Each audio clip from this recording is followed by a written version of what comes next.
Estamos de regreso, son las 9:59 y en este momento vamos a hablar con respecto a las bajas temperaturas, qué pasa en este tiempo, en este periodo con respecto a las enfermedades respiratorias.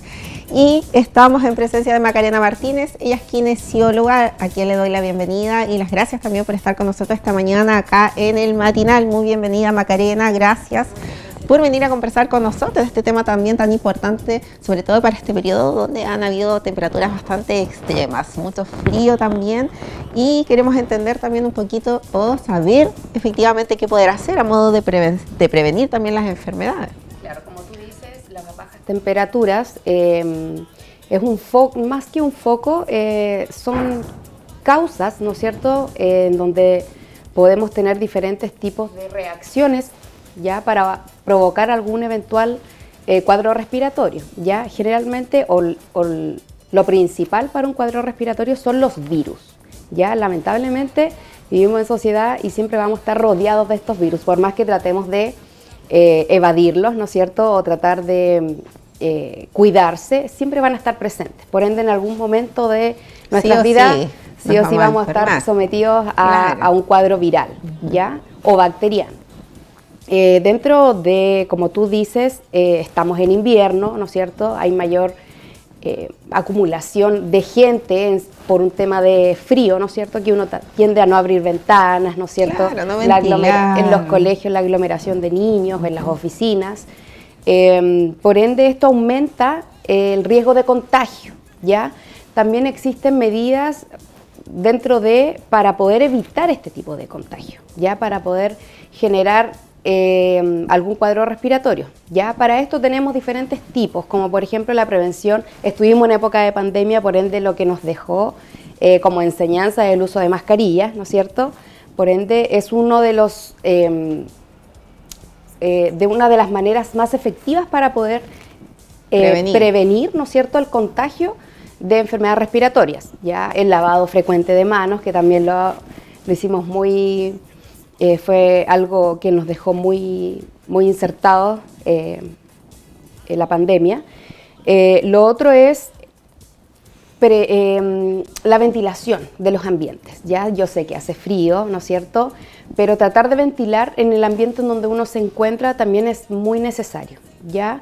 No me refiero a que se quede todo el día la ventana abierta o crear fuertes corrientes de aire durante todo el día, sino que un ratito en la mañana, al momento de realizar algún tipo de aseo, en las oficinas lo mismo, tratar de ventilar. ¿Ya? Eso pasa poco en este tiempo. Pasa poco por el hecho del frío. Se cierra mucho y no tiene en consideración el hecho, claro, que ventilar es bastante positivo, o sea, nos ayuda también para limpiar también de alguna manera los espacios. Exacto. Sobre todo donde estamos más resguardados, donde se congrega más gente, también es necesario ventilar. En los colegios sobre todo. En los colegios también, entonces no es necesario, por ejemplo, estar todo el día con todo abierto. También, claro, no es factible por las temperaturas, pero sí hacerlo a lo mejor un breve momento en la mañana, luego en la tarde quizás. Exacto. ¿cierto? Como te decía, en la oficina un rato pequeño, en los colegios es ultra necesario, porque ahí es uno de los focos donde más virus andan rondando, porque se enferma un alumno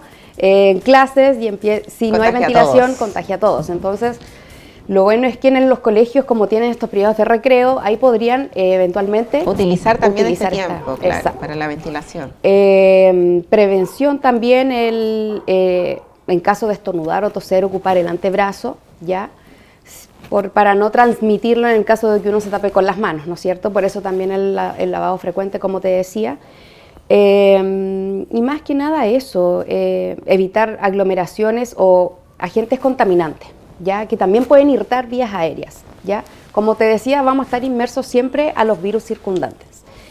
Y si estamos en un ambiente donde yo mantengo normalmente mi vía aérea irritada, es más fácil que el virus se agarra a mi cuerpo, ¿ya?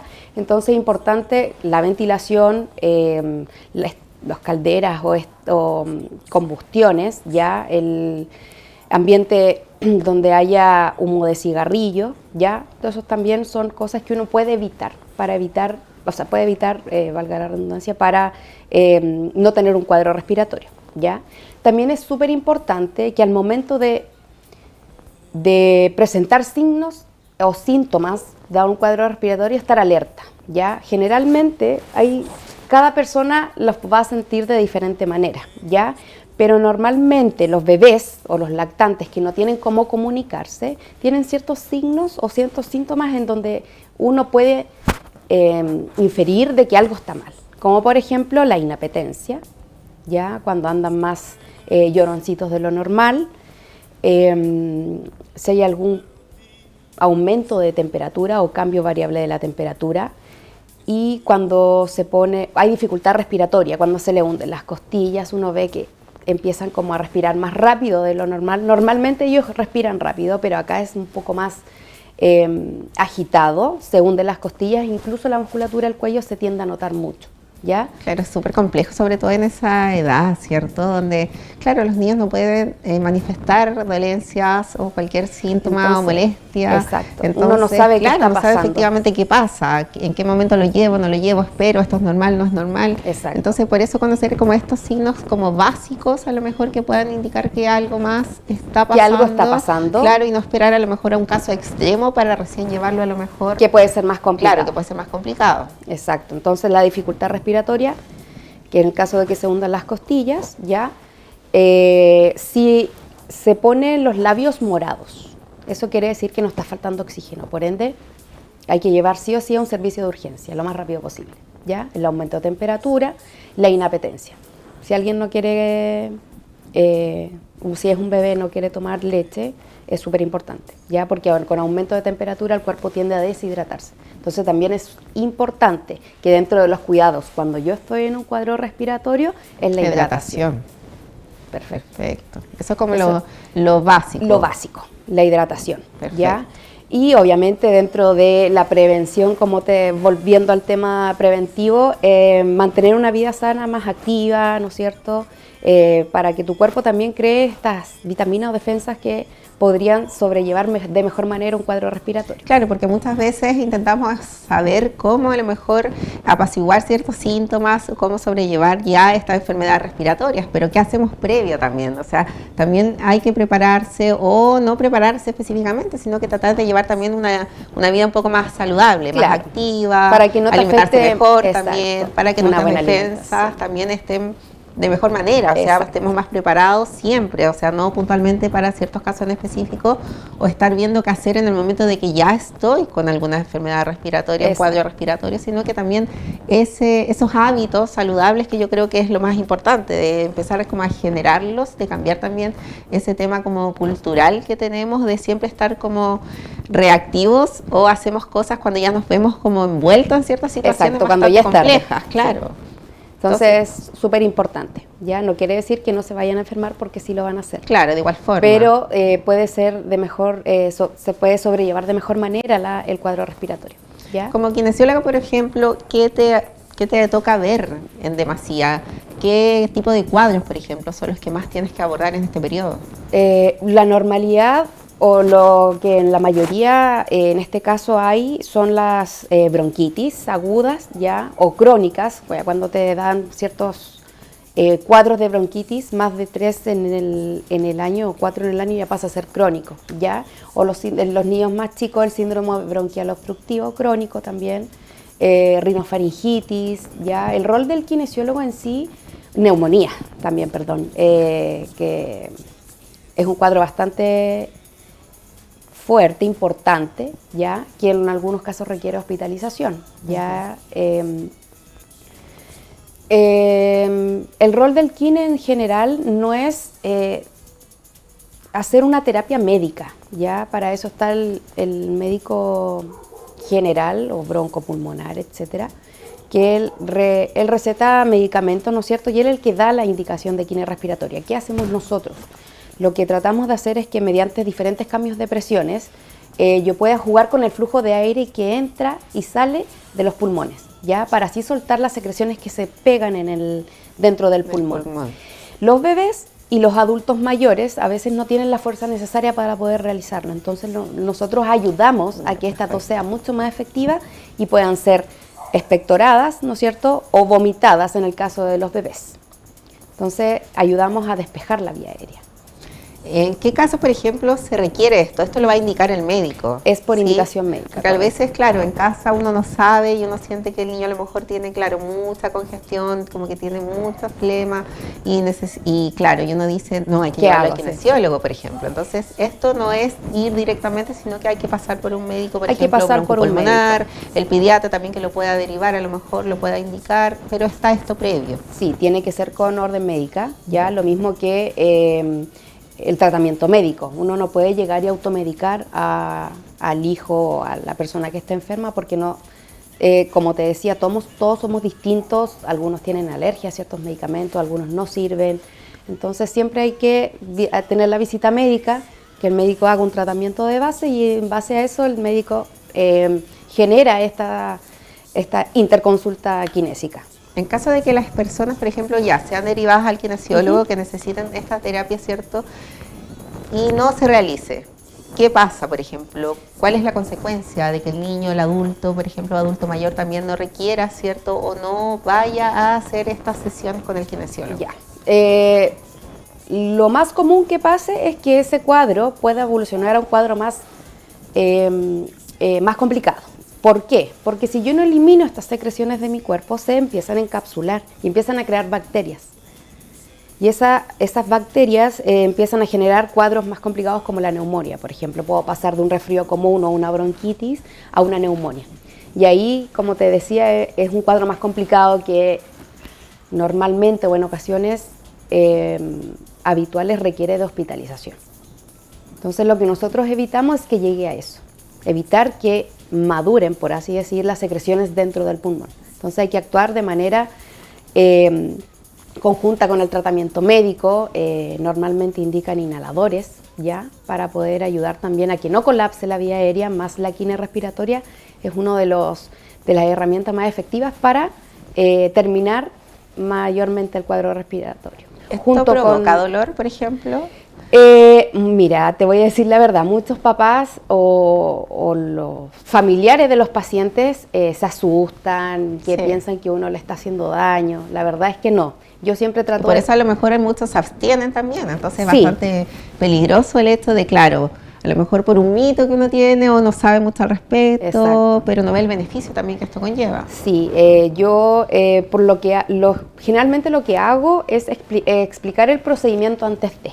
Ya trato de explicar el tipo de presión que voy a hacer en el pecho del bebé en este caso, que va a llorar un poco por un tema de instinto, pero que son de 20 a 30 minutos que le va a hacer al final un bien al niño. Claro, la primera sesión siempre es más chocante, ya la segunda, la tercera, ya después las papás, cualquier cosa médico, por favor, deme hora para la kinesióloga y ya se acostumbran. Yo creo que es el inicio de... Claro, ese impacto del inicio. Exacto. Y ven también los resultados, yo creo, los avances que van teniendo con estas terapias, estas sesiones kinesiológicas, ¿cierto? Y por ende también después quieren, obviamente, seguir haciéndolas. Ya de hecho la piden, la solicitan. No genera tanto rechazo. Claro, no genera este rechazo, que claro, es impactante a lo mejor ver en primera instancia, ¿cierto?, cómo se realizan también estas presiones y estos masajes. Y el hecho también de estas aspiraciones que muchas veces se hacen también. Por lo mismo. ¿Qué pasa, por ejemplo, en la diferencia en que algunas personas no requieran esto, que se puedan expulsar de buena manera a lo mejor toda esta secreción que existe? ¿Qué pasa ahí, por ejemplo? Ahí depende de la densidad de la secreción, ¿ya? O de la efectividad del paciente para eliminarlas. Ya hay secreciones que son más densas que otras, por ende cuesta más eliminar, ¿ya? El trabajo manual lo que trata es tratar de soltarlas, y ya cuando el trabajo manual después de un buen rato no las suelta de la manera efectiva, hay que ya pasar a la intervención, por ejemplo, con el aspirador, ya que sí es un poquito más invasivo, pero la misma efectividad es un poquito más invasiva nomás, pero va a depender netamente de la cantidad de secreciones, de la densidad de la mucosa y la capacidad que tenga el paciente para poder eliminarlas en cuanto a la tos, según la potencia de la tos. Ya, perfecto. Es bastante complejo también, ¿cierto? Porque a veces, claro, puede parecer un simple resfrío común, ¿cierto? Y puede transformarse y escalar, ¿cierto? Algo mucho más complejo. Entonces, Exacto. ahí a veces no sabemos efectivamente cuándo acudir al médico. Muchas veces pasamos un resfrío común como si nada, dura, no sé, una semana, estamos bien. Pero hay otras veces que no, entonces ahí es como esa línea de no saber efectivamente cuándo concurrir a un doctor, sobre todo para los más chiquititos. Sí, Entonces, normalmente pasa por el hecho de que a veces son diferentes tipos de virus los que nos atacan y cada virus tiene sintomatologías muy distintas o muy parecidas. Entonces hay veces que un simple resfrío fue un poco de congestión nasal, un poco de tos y pasó, como también hay cuadros respiratorios que empezó con congestión nasal, después a los 2 días tuve un cuadro febril y ya de ahí empieza a complicarse. Entonces depende del virus y la evolución que tenga en mi cuerpo también. claro, porque a veces replicamos ciertos medicamentos, por ejemplo, que nos recetaron por un cuadro anterior. Exacto. Y esto no quiere decir que sea efectivamente lo mismo y no Exacto. requiera los mismos medicamentos.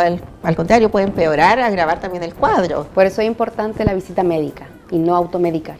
Porque como, claro, tenemos síntomas muy parecidos, no quiere decir que sea lo mismo que me pasó la vez anterior. Entonces hay que tener ojo con eso.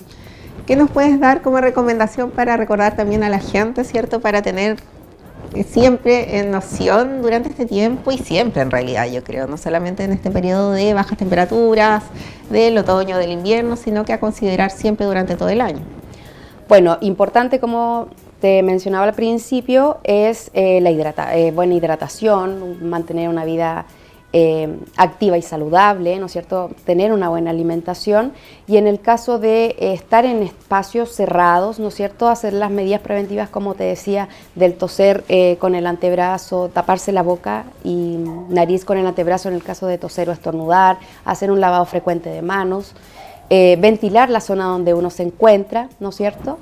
Y en el caso de estar uno con algún cuadro respiratorio y no tener la capacidad de quedarse en casa, en cama o reposo, utilizar mascarilla para evitar que se Contagiar al resto. exacto, también. que se propague. Es difícil en los colegios, ¿cierto? Como Sí. que uno como papá, como que tiende a decir, puta, si se enferma un niño, ojalá que no lo envíen al colegio, pero es difícil Es también, difícil. o sea, ¿qué pasa con las personas que no tienen con quién dejarlos, quién los cuida? Entonces también eso Es súper complicado, pero empeora como mucho más el tema, porque como- igual es súper fácil de contagiar. exacto, pero como te decía, la pandemia nos dejó algo muy que hasta el día de hoy lo utilizamos, que es el uso de mascarilla. Y la mayoría de los niños ya tiene esa costumbre de usarla, por ende no es, en el caso de que no tengan con quién dejarlo y evitar que se contagie el curso, por así decirlo, o sus pares, el uso de mascarilla también es una medida preventiva. Preventiva, por supuesto, y no olvidar lo básico que es el lavado frecuente de manos, Exacto. ¿cierto? Que tanto lo teníamos en la retina durante la pandemia y que ha quedado en algunos, en otros no, como que han ido como soltando un poco también esas medidas básicas de autocuidado. Te queremos agradecer enormemente, Macarena, por haber estado con nosotros acá en el Matinar, hablarnos también de este tema que es muy preocupante durante este periodo, ¿cierto? Y hacemos lo posible a lo mejor por no enfermarnos, sobre todo de cuidar también a los más pequeñitos Exacto. del hogar. Así que muchas gracias. Muchas que estés gracias a muy bien. ustedes. Nosotros nos vamos a una pequeña pausa comercial, son las 10:18 y regresamos de inmediato acá en el Matinal. Vamos y volvemos.